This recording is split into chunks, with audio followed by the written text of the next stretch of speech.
Okay, man. After All show. right, cool. Nice, nice show there. Very interesting. So that Disney thing is really fascinating to me. It is. I mean, I'm very curious. It's just like the ultimate power struggle. That what's going to happen next? Will Disney back off on this whole thing? Who wins and who loses in the struggle between DeSantis and Disney? Yeah, I think it's a powerful thing, and if things work out the way they should, it should be the customer should win. Who should win on this one is what I think. So, but we'll see what happens. It doesn't seem like the customer's winning right now. Well, I don't know. I don't know much about Disney from that customer point of view these days, other than they adopted the woke stuff. Now, isn't that the most interesting thing? You touched on that in the last show, and it made me think about Gillette. 2 to 3 years ago, came out with this ultra woke commercial that basically dissed their entire target audience. It was this anti-masculinity commercial, and they sell freaking razors to men. Doesn't even make sense. You know what's interesting about this is I get the Mach 3. I've been using that for a long time, and those razors are expensive. The 3 blades in there and everything. Yeah. And Anne Marie showed me the package the other day, and she goes, "Look, did you notice on the package it doesn't say razors on it? They're called shavers." And she said, there's something I've been noticing in the media lately is a lot of things are being bleeped out that aren't swear words, like drugs sometimes gets bleeped out, and other words too, in which her theory is that these are trigger words that need to be bleeped out now because of this new normal that we live in. And razors could be a trigger word for suicidal people. Oh my God, I bet she's right, but that's mind-blowing in the worst way. We've come to that. These are razors that we use to shave our faces or legs. I don't do that, but I'm just saying we've been using it is mind-blowing. We're not little kids. That's exactly right. And I probably shouldn't say this, which is why I'm going to say it. You're so funny. I'm just going to say, a newly developed area in Cleveland. And, we lost 2 years with COVID. So I feel like I've been out of touch. We all have. And people are now, it's spring and everything. People are just dying to get out. And I had some errands to run, and I was by this newly beautiful developed area. And I thought, I'm going to go walk through there, just feel like I'm part of society for a change, and check it out. And maybe there's something good to eat there I could take home or whatever. And I walked through the area. I came back and I told Lisa, man, it felt so woke. I felt like Lisa goes, well, did you feel safe going? Safe? She's like, because that years ago, that used to be a little bit of a dicey area. Well, they developed it so much into this beautiful posh area. And I said, I was the danger walking in there. I felt like people looked at me like, ew, this guy, this was so woke that I said, clearly nobody there ever had an ounce of dirt under their fingernails. They were so clean and, of basically an age group of probably somewhere between 19 to 35, all very well dressed, even though it was casual, everything looked primed and proper. Everybody looked so clean and everything. And Lisa's like, did you feel safe? And I was thinking a drive-by there would be somebody going, hey, gays suck. And then everybody would just start crying and hugging each other, screaming at the sky. At the sky. They do. I've seen it. And that's literally what it looked like. A safe place in a university is what it looked like. Oh boy. Right. I mean, I think this entire area was, and in the several places that I went to, I had the same vibe, and the several surrounding areas. So hey, it's a different world. I'm from a different time. The world has changed beneath my feet. But I want to say one thing, and it comes back to what you said about Anne Marie's observation. We really need to teach these people that sticks and stones can break your bones, but words will never hurt you. We need to teach them that.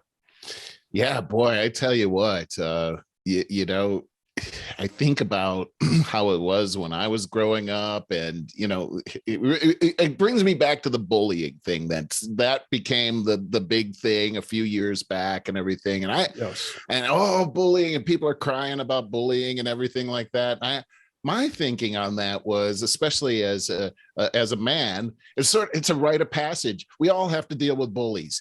You're not going to get through life and not have to deal with at least one or two bullies. This is just part of life.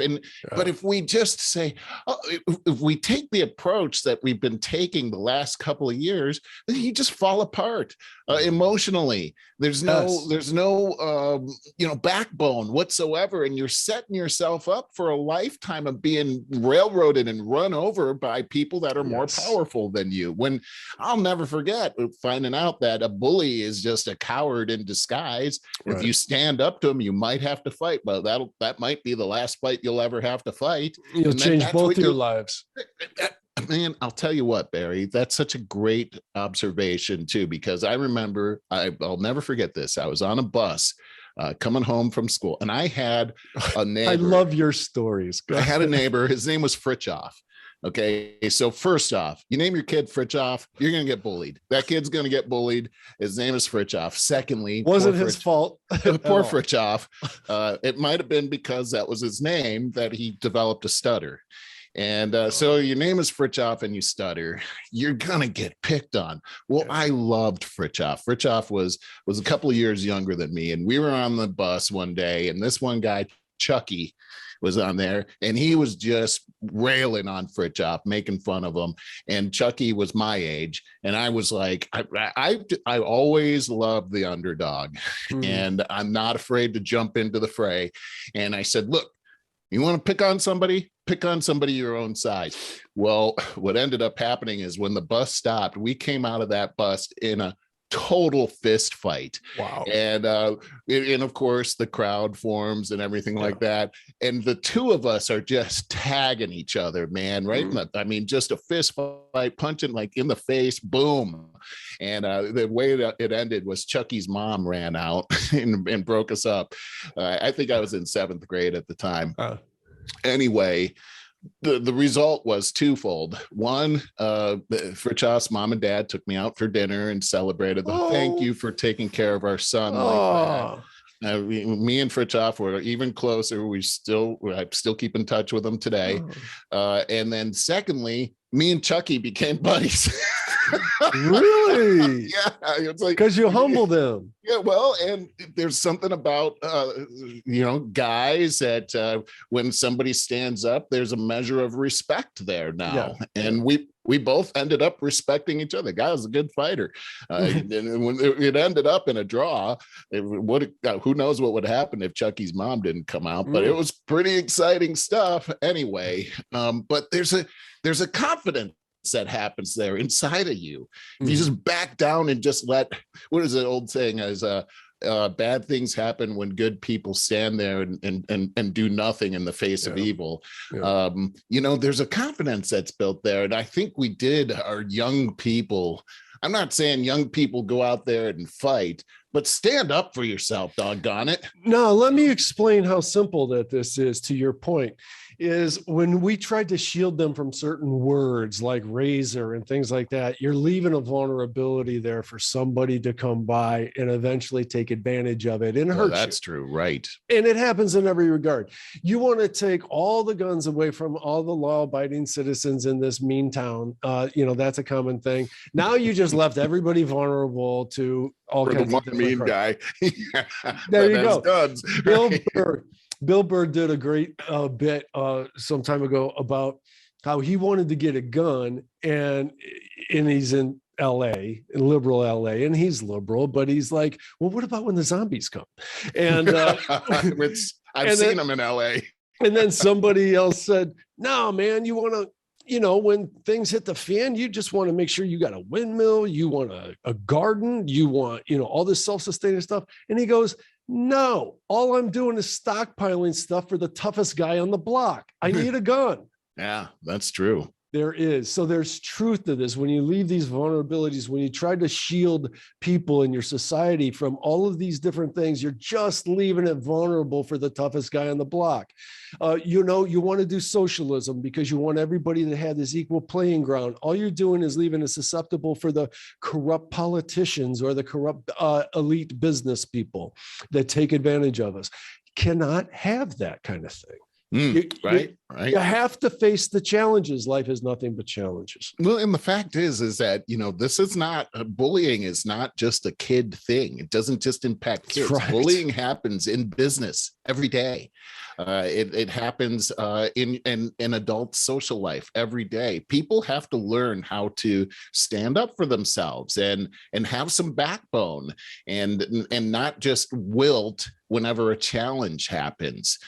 And anyway. Did you hear the story this week? And I'm going to stutter through not knowing anyone's names, but there's the leftist reporter, that brunette girl that is claiming victimhood because something about there is the person who on TikTok has something like the best of the libs every week.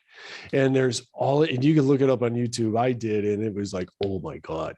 So she just collects all these different videos from extreme liberals that are posting their ridiculousness on TikTok. And she just puts a concentrated little video out there of them making fools of themselves. Well, this reporter, and it's called doxing. She outed the person. I did see that article. And then while claiming victimhood of how she gets picked on and doxed out and everything else, she does exactly the same thing as a so-called journalist. And so the hypocrisy is endless. Absolutely. It really is. It really is. You're talking about bullies, all right? You can't stop bullying. Well, these people claiming their victimhood are the bullies. These people trying to get together in mobs of 30 or 40 on Twitter to cancel somebody. They're bullies.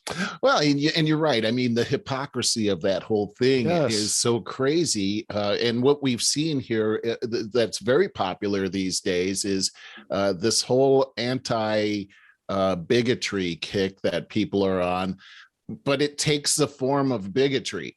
You know what I mean? Yes, just like it's exactly I was listening to Joy Reid from MSNBC talking. Why would you do that? If somebody showed me a clip of it, because I don't watch MSNBC, but what I heard coming out of her mouth, and it had to do with what was going on in Florida, was the most prejudiced thing I've heard since. I mean, this is just spewing hatred towards somebody because they're a white male.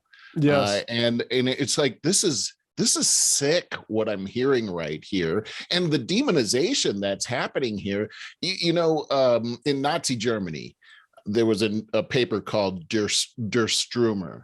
And the guy that was the editor of the magazine, his last name is Stryker. And he put the most heinous things in his newspaper about the Jews, and the caricatures of the Jewish people that were in there were so heinous. Well, during the Nuremberg trials, he was one of the guys that was up there, and they hung him. Wow. And so I'm just saying that these people can incite such hatred and spur such hatred to the point of murder, and that's why he was hung. But I hear Joy Reid talking, and I don't see a whole lot of difference between what Stryker was doing and what Joy Reid and MSNBC She's are horrible. Doing. It's blatant prejudice in your face, but somehow she gets away with it because she's black, and somehow she's the victim. Well, not very many. Isn't that amazing? Not very many victims are making $1 million a year and have a Harvard education. I mean, right. I'm just saying, but somehow she gets away with that. I just think it's disgusting. It is disgusting. That bothers me. Yeah. Hey, I want to change the subject a little bit. Good, please. And this is, this is really more the metaphysical thing. I saw this Cool. article this week, and I wanted to get just kind of, I don't know, I thought it was really interesting. I think you'll find it interesting as well, because we brought this subject up before. And I think there's some commonalities, but this is a person that he was in Vietnam, a soldier in Vietnam, but after that he was in a skiing accident, and he was clinically dead for 20 minutes on the operating table. And when was this? So now the man is a much older man now. This actually happened in the 70s, and he didn't feel comfortable about talking about this until now. He felt that it was very personal what happened, but he feels like today he needs to tell the story of what happened, because he feels like he's got a message for the world. The person's name here, his name is Scott Drummond. He was in the Army Vietnam in 71, but he didn't see any action. Anyway, he was skiing in Utah, got into an accident. It wasn't actually a life-threatening accident, but when he had to have an operation, during the operation, they didn't realize he was allergic to iodine. And it killed him. He was clinically dead on the table for 20 minutes. And he says that let me see if I can pull up this part, he says this, that he suddenly heard a message in his mind saying, "It's time to go." Someone was standing right next to me. He says, this is his quotes, "I couldn't get him. I couldn't look at him, but I communicated with him through my mind." He says he was talking to me through his mind, and I didn't speak to him. It was just through my mind. And the next thing I knew, I was standing in a field, and it was a beautiful field with tall grass, probably up to my waist. This grass was flowing, and it was flowing towards me, which in my mind, it felt like love coming from the grass. Drummond heard a message in his mind telling him that he was not to look back, a message that echoes in his mind today. I was gone. I was dead. I was moving on. I could look from side to side, and I could look in front of me, but I wasn't allowed to look back, he said. On the far left was big trees, and it was a forest. It was trees I'd never seen before until about 3 years ago, when I went up to the Olympic Forest in Washington. The next thing I noticed was the colors. The colors were brilliant. I've never seen colors like that before. We tend to see things in 3D here on Earth, but you magnified that by 10, and that was the color of the leaves on the trees. They were brilliant green.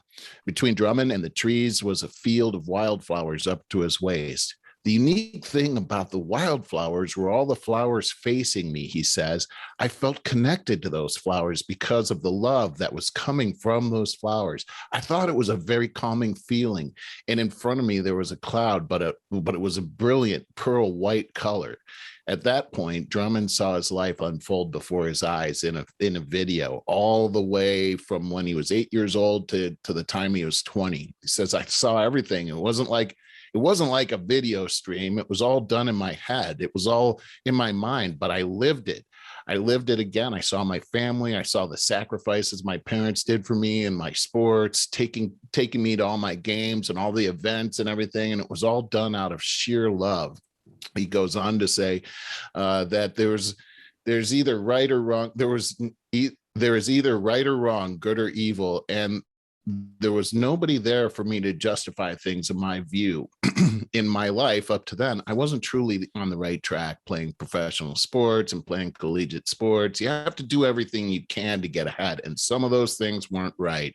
And even in the business world, in order to get ahead, a lot of times you have to step on other people along the way. And I realized that I wasn't doing that right. Well, in the end, Drummond is told by this figure that he believes was the Lord, that it's not your time, that you have more things to do. And so this is his message today. He says, the reason I was sent back is because I was too selfish in my life. I haven't learned how to be kind to others and treat people with the respect the way that I should have. And he says, the one thing I probably regretted the most was I never told my wife how much I love her. Oh. Before I went into surgery, all I did was say, see you later. And I had no idea that I could have been gone. Anyway, since his brush with death and subsequently heavenly encounter, Drummond has learned to be kind and considerate towards other instead of focusing on himself. He prefers to help people in their careers by building them up so that they can improve. He says, the lessons I learned are so valuable, and it didn't happen overnight. It's something I've had to learn over 40 years. So I guess this was 40 years ago, because I want to have a better report when I have to go next time. I love that, Merle. I love the near-death experience stuff, and I like it. I like it as much as UFO stuff. I seek it out, and what you just relayed there is so common about the whole life review. And what they usually say is, just like that guy too, but he says it's done without judgment. Like, you can see for yourself what was good, what was bad, what you'd like to do better, and all that. But it's not like you're there in front of God being condemned. No, not at all. Right. In fact, what he's pulling out of what he saw was, it's interesting what you're saying, because everything he saw was centered on love. Yeah, he saw his parents. He saw what they were doing. He saw that they were doing it out of love. Yeah. He's standing there in this field. Even the flowers are emanating love towards him. Yeah. I've skipped a part here where he talks about when he came back. Let me see here. Then, and the next thing I knew, I was sent back to my body, and I was lying there on a stretcher. I was being wheeled out of the room, and all of a sudden I started moving all over the place. I had the biggest war going on in my body because I did not want to come back. I had never felt love like that before, and I've never felt peace like that before in my life. Yeah. Those are consistent through everybody that has a near-death experience. You know who I'm thinking about right now is your buddy Kirby. Oh, Irby, that's yes. Right. And just, this man had just lost his son a year before that, and it was tragic how he left. But it also seemed like maybe he left in a very peaceful way, because he was sitting in his chair and just left. But this is what he came to. I know that he loved God, and that he was looking forward to seeing his son. And I believe that if this guy Drummond had stayed around in heaven, that it would have been the next thing would have been, he's probably going to see a lot of his long lost friends that are up there as well. And in this day, Barry, I wanted to just share this today, because just in this day, there's so much bad news out there. There's so much hope that's there that just gets missed, and that we have such a great promise for not only this life but the next to come. But there's so much we can do today while we have time. This guy says it so well. He took the focus off of himself, and he puts it on other people. And that's where joy comes from. That's where real fulfillment comes from. And that's really what life is all about, as far as I'm concerned. Yeah, I couldn't agree more. I love every bit of that.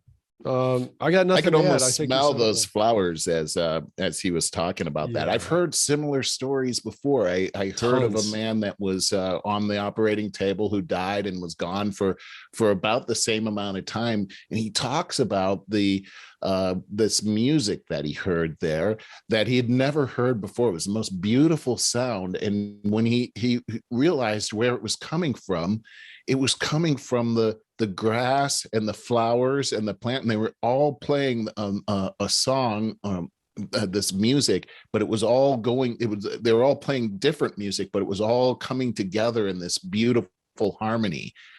And he talked also about the colors that he had never seen before.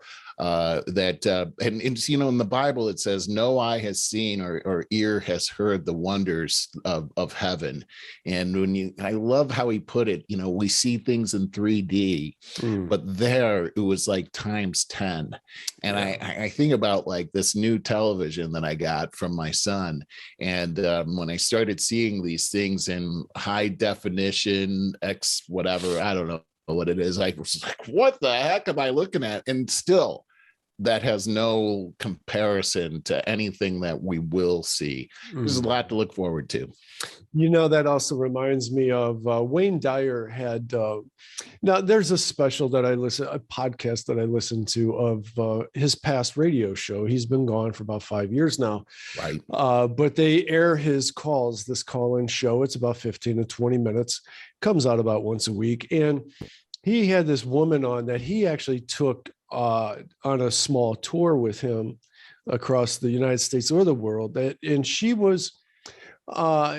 had a near-death experience. It was extremely elaborate, and she wrote a book about it. And in this particular podcast, she talked about it for about 20 minutes. It was fascinating. And she talked about when she died that, she goes, people talk about past lives and things like that. And she goes, have a hard time explaining it, but there was all of that, but it was all at the same time. It's hard to explain. Interesting. Yeah, but so we've been other people, but she says, but we're all at the same time on the other side. What does that mean? Like when she says all at the same time, I could tell you exactly what it means. Like, for instance, because we've talked about this before, that other dimensions existing at the same time. Like you could be in a whole different place right now in another dimension, living a life that you're not conscious of right now. Is that what she's talking about? Or is she talking about? You could see it that way. The way I see it, the way I've always seen it, is that when we die, like this physical plane right here, like the Big Bang is just like everything's one, and then boom, everything's linear now. So now everything's up or down or left and right, and time and space. And I think that so you talk about God being outside of space and time. Yes. That's where you're going. Okay, good. Because that's what I actually, because that's what I first thought of. And I thought, wait, is he talking about this other thing? Because you're right. I mean, everything happening at the same time would be hard to comprehend and hard to communicate. But when you think about the time, we live in the realm of time and space right now. That's not necessarily the realm of heaven. It's certainly not the realm of infinity right now. We're in this limited linear kind of a thing. So Barry, I had this experience when I was a kid. When my parents first became Christians, I'm getting a smile on my face because they dramatically changed. It was, who are you people? But my dad played this tape for me one night because they really wanted for me and my brother to be Christians as well. And my dad's method was to try to scare us. Which didn't actually, maybe it worked. I don't think that's how I got led into the whole thing, but I was led by love, but this was scary. This tape was actually from a book called The Divine Revelation of Hell. And while I just read this story about this guy who has a heavenly experience, this woman, actually, she didn't die. She had a vision of what it was like in hell. And I started listening to this, Barry, and it literally scared the hell out of me. And I don't recommend it. You can pick it up, but don't read it. It's terrifying. And it was a complete opposite of what I just read to you. I guess that's all I got to say about that. That's something that I think is real, though, and I think that, I don't believe in hell. I didn't think you would. I didn't think you would. A lot of people don't, but I do believe that it's in the Bible, and I do believe that it's a place, and that it's a place that you or I do not want to go. When you take a look at like the world today, it's undeniable that evil exists, and that there's a good and there's an evil. And if you believe there's a heaven, then there's probably a hell as well. I don't think one really exists without the other. The yin and the yang. I mean, it's in every kind of religious philosophy that we have out there. And how could you be good if there's no evil? You'd be both at the same time. That's whole. Well, I'm just saying without we all there's have no evil contrast. That's what I'm trying to say, is that there's without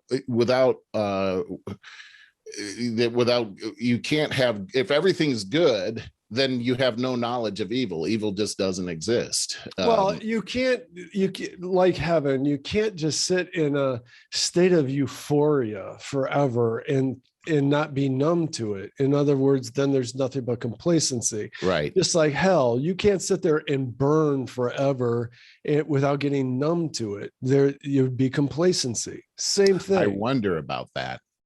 That's not how it's described. I mean, I think if you're on fire, I don't know if you ever get used to that, but I get what you're saying. Well, and then there's the other side of it, that all of the varying degrees of mental illness that cause what look like evil acts and that kind of stuff.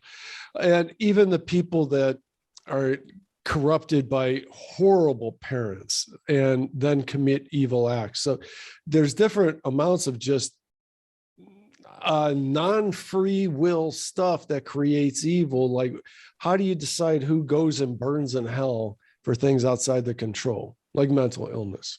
Yeah. I think where do animals go? Yeah, where do they go? The Bible actually alludes to the fact that they go to heaven. They don't have we've been given a choice of free will. The animals mostly act out of instinct. Mental illness is not free will. I agree. I totally agree. And I don't think that God says this guy's mentally ill, he's going to hell. In fact, God didn't mean according to the Bible, God didn't mean for any person to go to hell. Hell was not created for people. Hell was created for Satan and the demons. It's Satan who has tricked people into hell. If you look at John 3:16, it says that for God so loved the world that he sent his only begotten Son, and to save us from that. That's really what the whole message is. And so I used to think, well, why would God create hell to send us to hell? What kind of loving God would do that? But if you look at what the Bible says, that's not why hell was created. And there's a lot more to that, but it's buddy, comforting to know that. I leave my mind open. I could be totally wrong. You could be totally right. Because I could see the case for it. I could walk through my life and imagine an insidious and separate evil at work, at play within society, within our lives, that's trying to creep in, and we want to keep it out. And I could see all of your points. So yeah, even death is not from God. God didn't choose death for people to have. That wasn't the idea. That is a result of the fallen world. And you go back to the whole Adam and Eve story, that the death didn't enter into the world until Adam and Eve ate the fruit of the tree of knowledge and of good and evil.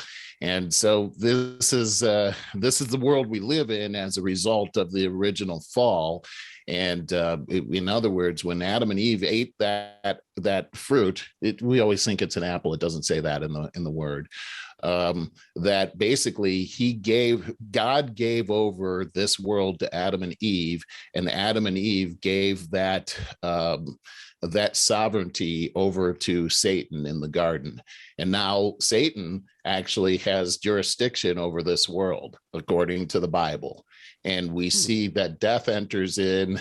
We see all these things change in the world immediately when that happens.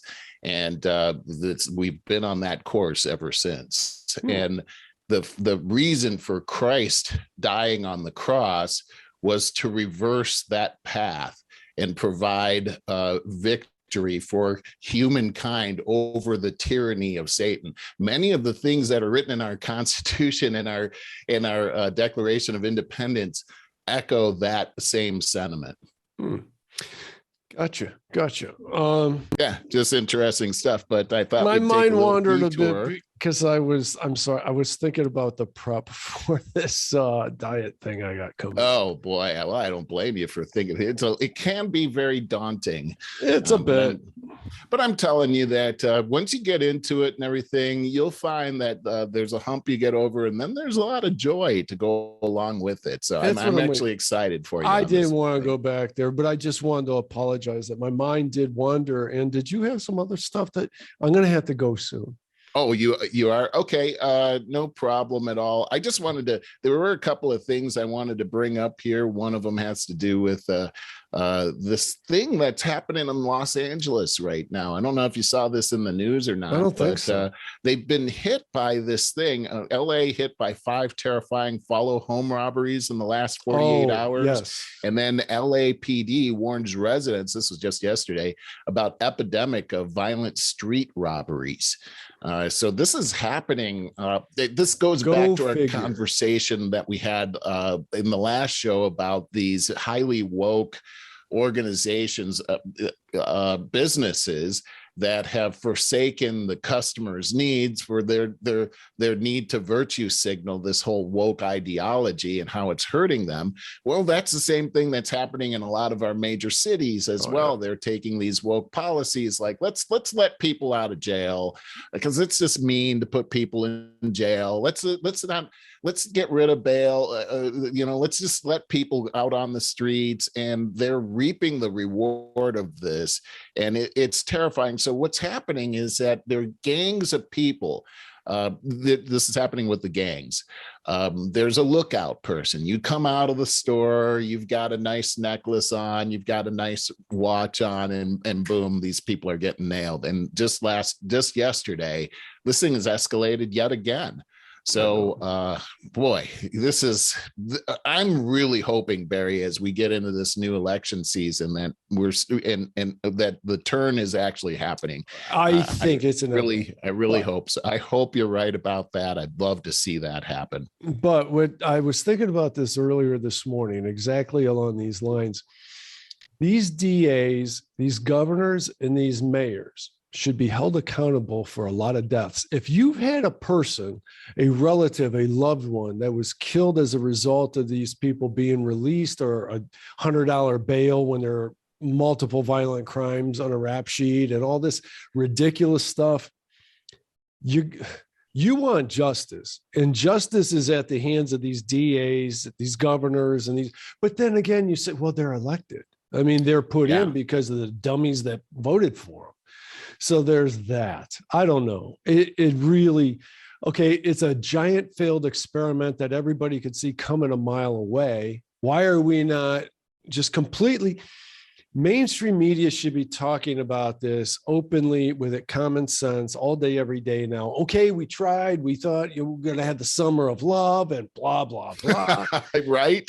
And everybody else with a brain saw, come on.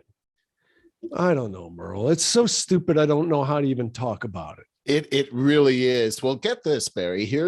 I think this is a very hopeful thing. We can end on this one. 26 governors create border strike force in the absence of federal leadership. So 26 U.S. governors, all Republican, announced the creation of a border strike force to disrupt and dismantle transactional criminal organizations. Transnational criminal organizations on April 19th. Here's the deal, is that we know about Title 42 going away, which we've talked about that, but this is a huge problem. The federal government's not doing anything about it. Last month we had more people come across the border, over 2 million. Over 200,000 last month. It was more than for like the last 12 years, and it's still escalating and escalating. And something's got to be done because it's creating a danger on both sides of the border. People that are coming to the border are being accosted by these cartels. They just got a 6-year-old bringing in like a pound of marijuana. These people are being used as drug mules. They're being abducted into slavery, sex slavery, things like that are happening. Then they get across the border, and who knows? God only knows what happens to these people when they come across the border. It's bad for everybody.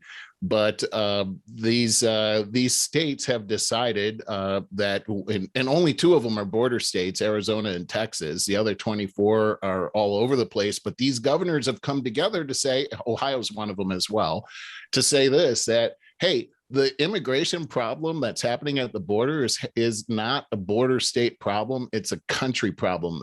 They're headed to all of our states, and it's disrupting everything, and it's just not fair. And I'm really glad to be able to see something like this happening. And it gives me hope about the possibility of a constitutional move called the Convention of States. We've talked about this before. You need 2/3 of the states. So they need about 5 other states to come along with this, where they can start to implement things like term limits that desperately need to happen in our Congress right now. And so this, to me, is an exciting development. I agree. And that, for some reason, always makes me think, I know why. I remember a while ago, maybe a year ago, Kristi Noem sent her National Guard, if you call it National Guard, her yes, forces to the border to help out and all that. And I've seen her in the news so much. I wish we would stop with the Trump on the brain and start talking about her for president. Me too. I think she is just really, really powerful. There's a woman running for governor here in Arizona. Her name is Carrie Lake, and she totally reminds me of Kristi Noem. Just a sharp person. I'm definitely gonna vote for her. But she's very strong on what's happening on the border, and we know that there's all kinds of look. One of the things that's happening here is these cartels are bringing in just truckloads of fentanyl. Fentanyl is coming from Wuhan, China. Wuhan, China is actually the capital, the fentanyl capital of the world. This is actually all kinds of worldwide destruction coming from Wuhan. No kidding, right? This is actually coming into Mexico, and the drug cartels are bringing them up through the borders. Last year, we had 100,000 overdoses happen, the most that's ever happened here in this country. It's killing people. It's killing. Look, that's 2 times more than died in Vietnam over a decade of war. So this is a huge thing that's happening. The states are taking this seriously. I'm very glad. I wish the federal government would get a clue on this. We talked about how Texas is shipping these people off to DC. I don't know if that's doing anything or not. I hope it is. Please, somebody's got to do something about this terrible situation that's happening here. It's not fair to anybody. No, it's not. And, everyone's frustrated about it, and yet they don't do anything. I just hope with the upcoming midterms that lights a fire under the party. There's some really dumb people controlling Biden, but sooner or later, they got to smarten up to some extent. Yeah, I got to tell you, just this week, Russia's out there claiming that Biden is suffering from Alzheimer's. That's what they're saying. Sure. I'd be all over that if I were them. Right. But gosh, you take a look at Kamala Harris too, and I had some clips here that I was going to show. But gosh, what the heck? The person, she can't even talk. She has no content, nothing. And the 2 of them together are just a bunch of hot air. And what did they run on? Oh, the adults are going to be back in power and all this other crap. And you know what? I said it before. This is what happens when anyone but Trump is your mantra. You go with the lowest common denominator of people. And then your wokeness is what appoints Kamala to be paired what with I them. don't want to see is the pendulum swinging too far to the far right, and really, because of what's happened here, there's a potential for that to happen as well. That's why I think your idea of having somebody like Kristi Noem come in would be a very good idea. I do too. But what do you mean really far right? What do you see? Well, I'm just saying that, there's absolute power corrupts absolutely, is what I'm trying to say. And I'm saying this, that there are people, and I say far right, but I think far left and far right are very similar to each other. Damn right they are. We see in the Republican Party here that we have people that, for instance, when Trump came in and he eliminated, there were no new wars that started. In fact, we got out of places, and that really ticked off a bunch of people in the Republican Party that make a lot of money off of war. Yeah. And many other things as well. So I'm saying this, as a conservative, I don't trust Republicans or Democrats. I think that that's part of what the Constitution is all about, is that in why we have the separation of powers, and if we under our bureaucratic government that's not constitutional, by the way, you have people that have absolute power that are financing both the Republicans and the Democrats to get their will. And those people just crumble under that type of a financial temptation. And I think that this type of environment, this tit for tat kind of thing, and this war between the two parties can lead to absolutism on either side, where It's just like my way or the highway, and they're not listening to half the nation. I want to see somebody come in that can hear both sides of the aisle and make wise decisions about how to move forward constitutionally. That's what's worked in this country for the past 250 years. Well, that's how it should go forward. And I'm hoping that somebody like a Kristi Noem comes into that position. Agreed. And we just need the movement to take place. Again, like you said, watch that pendulum. We're great when that pendulum is mid-swing for about 5 minutes. But yeah, you got to watch it. What I mean is we need a movement to come through of, we're not falling for the divisiveness anymore. So whatever you got to say, that's digging your heels into partisanship and all your other crap, we're not interested in. That movement needs to take place. Well, and it's got to be about the American citizen. I mean, I know you were trying to wrap up, but as I take a look at the Ukraine war that's happening, and what we just saw today, another, let's see if I can pull this up, another three, I got it right here, another $1.3 billion in aid to Ukraine. I don't know what that comes out to altogether, but this country, I saw Joe Biden being asked about the funding of this war, and he says, well, we can make this happen we can extend this out for a long time. Really? I thought, there we go. You know what? That's what I said when he pulled out of Afghanistan and pissed off the entire military industrial complex. They made a deal right then and there. We'll get you out of this if you get us back into it. Right. I said that before this. I see it too. I see exactly what you're talking about, and here it is. And we got people on both sides of the aisle that are completely complicit with this. And I heard one person say it this way: Joe Biden's going to fight those Russians no matter how many Ukrainians die. It's like, well, if you really think about that statement, that's really evil.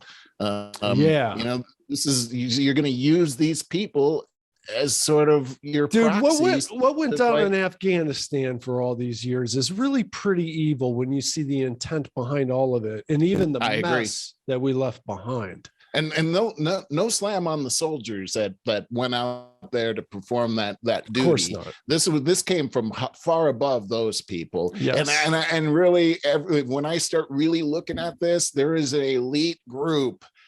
Very rich. We talked about the Vanguards, the Black Streets, or the BlackRock and the State Streets. The people behind that win whenever these kinds of wars happen.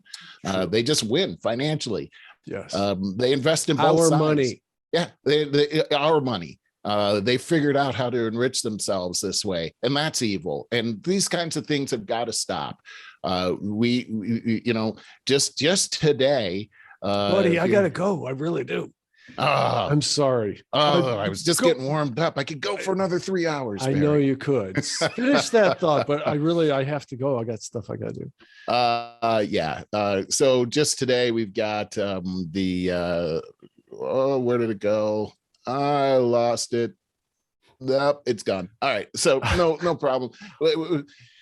Hey, it was great talking to you today. Hey, Barry. I got a lot of idle time probably working on a fence tomorrow. If you want to just BS I have one Saturday. last thing to say is that I did hook up my internet booster, and that worked for about 12 hours until it shut down my entire internet, and now I'm back to start again. But I moved my tower, and I think that had something to do with why it wasn't so bad today. Oh, okay. Wow. It's miss a day. You miss a lot over there as far as internet goes. Yeah, no kidding. All right, Barry, I hope you have yourself a great weekend. You too, buddy. I love you. I love you too, man. All right, yep. Bye.